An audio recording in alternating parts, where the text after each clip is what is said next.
morning, guys. It's Monday Movie Memo time, and how could we be talking about anything but the extremely successful Guardians of the Galaxy, the latest chapter in Marvel's cinematic universe, and the first sort of spin-off into a galaxy universe. It's hard not to use those type of terms when you're talking about what James Gunn did with the sci-fi epic Guardians of the Galaxy, which we were tracking for a number of different reasons, because it was the first time that Marvel was going to branch out and start to explore stories with its non-household name heroes, Captain America, Thor, Hulk, characters that at least casual moviegoers knew to a certain extent and that they would probably pay to come see who was in them.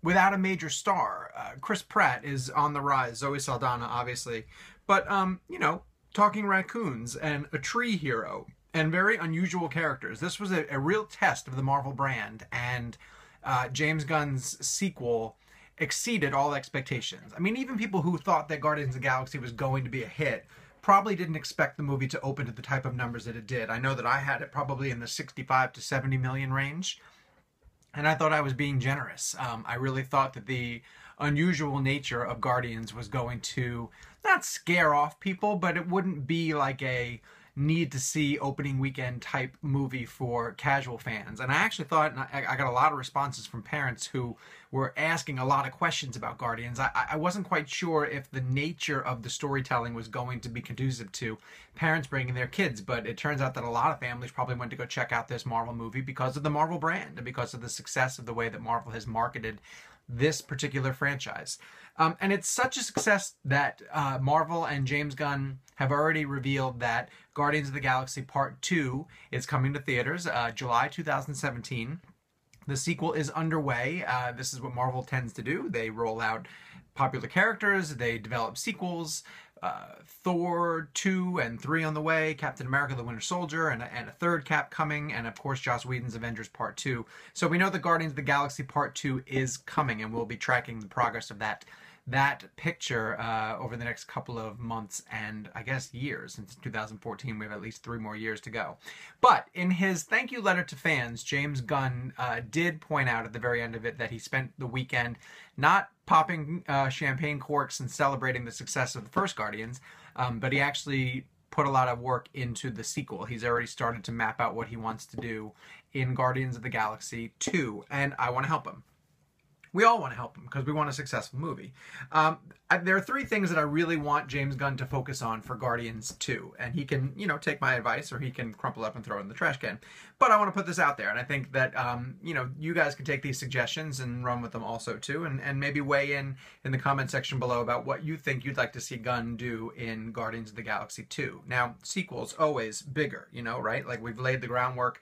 The foundation is there. We can take the blueprint. We can shape things around. We can introduce new people. What I think number 1 Guardians needs to do is get a better villain. Ronan and Nebula just never really materialized into the villains that we wanted or needed them to be. And we're going to have a piece on the site later today that talking about the fact that Guardians, if it did one thing, not wrong, but if it just missed an opportunity, it's that it didn't have a payoff with Ronan, and he was maybe even overshadowed by Thanos, who we know is going to be a major factor of the Marvel Cinematic Universe moving forward. But Nebula was a little bit of a disappointment, and her face-off with Gamora was supposed to be, I think, bigger than it actually played out to be. And this is a problem plaguing the Marvel Cinematic Universe so far. Outside of Loki, I think it's tough to point at a truly memorable villain. Iron Man hasn't really had one yet. Thor's Malekith the Accursed was a little bit of a disappointment. We have these larger-than-life heroes, and I think we need a true villain that's going to measure up to their standard. I mean, obviously, Loki was a big one for the Avengers. We think that Ultron's going to be a really big one for Avengers too, but these standoff guys need a better one. I think Winter Soldier was a pretty good villain, and Red Skull was a serviceable villain and needed to be bigger than he actually ended up being. I think there was a tease at the end of the first Captain America that Red Skull would come back and be this force that we almost need him to be because he's Cap's nemesis. So Guardians need a true, terrifying, power-shifting villain for their second one. And I hope Gunn, more than anything, now that he's got sort of the model in place for who his team is, I hope he really comes up with a memorable villain that rocks their world and makes them need to rise to the challenge of putting down a new villain. And I'm sure there are plenty from the comics to build on. Number two, before we get into the adding new pieces and pulling in new things from the comics, I think number two, the focus needs to be more time with this team. Part of the reason why that so many people are saying that they love Guardians is because they love the personalities on the Guardians of the Galaxy team and the way that they're all meshing. And this is important for Avengers too, because I think there's always this need in the Marvel Cinematic Universe to pull in new characters, to add new pieces, and it gets to the point where like you're almost going to have too many people vying for screen time. I know I'm anxious to see how Joss Whedon juggles Age of Ultron, because we're adding Scarlet Witch and Quicksilver, Vision, Ultron as a villain. You still have all of the Avengers characters to contend with. When even with the first one with Joss Whedon, we were saying that it wasn't quite enough screen time or things to do for Hawkeye and Black Widow. And so, you know, with the Guardians, I don't want to see part two come along selfishly and see all these new characters sort of clogging the screen. There were a lot of characters to deal with in this first Guardians of the Galaxy film. There was all the members of the Nova Corps, and there were different villains that came and went and didn't quite get the development that we might have hoped for. And I'd hate to see we get to a sequel and the Lethal Weapon mathematician factor where you have to add one or two new characters for every new sequel.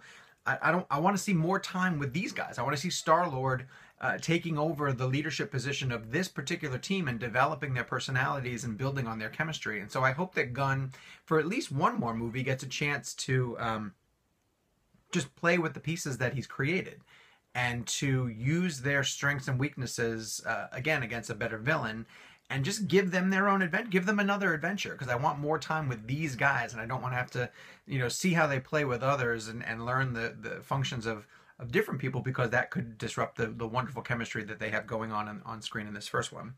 But in the third movie, too, what I'd like to see is just a little bit more connectivity to the existing Marvel Cinematic Universe. The idea of the Collector, and we're also going to write more about the Collector on Cinema Blend because he's a fascinating character and what he could mean for the Marvel Cinematic Universe. Him having all of these different pieces, and of course the idea of the Infinity Stones, suggests how Guardians could connect to Avengers. And there are rumors, you know, of how Hulk might end up in space, and maybe Hulk is the connective tissue that shows up in Guardians 2, or a different character. But I mean, with the way that Thor is able to explore his various realms, and I think that he could cross paths with the Guardians, I think now that we know that the Guardians exists and they're in a universe, let's say like up here, and if the Avengers are in a place sort of here, I think there's a storyline that needs to start bringing those worlds together, a little closer together, so that when we get to Avengers 3 or some other type of standalone film, there are opportunities for the Guardians characters to crisscross. Like, it's like Marvel sort of set up a new sandbox, and now I just want to start to see some of the ways that those sandboxes can better connect, different paths, different threads that might just lace. They don't have to do it immediately, but just different other things that might just connect the three together, or the different worlds together. So those are the three things that I would love to see as Guardians of the Galaxy Part 2 starts to take shape. We have a long time to go before we get to that point, and we're going to see a lot more Marvel entries in the cinematic universe hitting the screen even before Guardians 2 comes out. We know that Avengers Age of Ultron is coming.